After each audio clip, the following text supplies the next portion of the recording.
আজ আলোচনা করব দুর্গা নামের মাহাত্ম্য।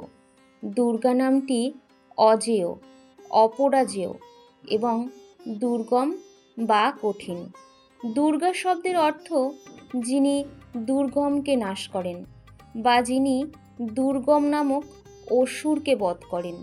এই নামের জপ করলে ভক্তরা আত্মিক শক্তি লাভ করে এবং বিঘ্ন, রোগ, পাপ ও শত্রু থেকে রক্ষা পান।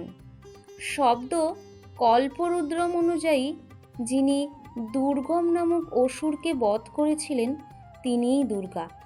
শাস্ত্রে দুর্গা নাম মাহাত্ম্য সম্পর্কে বলা হয়েছে, দুর্গা নাম জপযস্য কিং তস্য কথা জামিতে অহং পঞ্চানন কান্তে তজ্জ পাদেব সুব্রতে। অর্থাৎ, হে দেবী, দুর্গা নামের মহিমা আমি কি বলবো।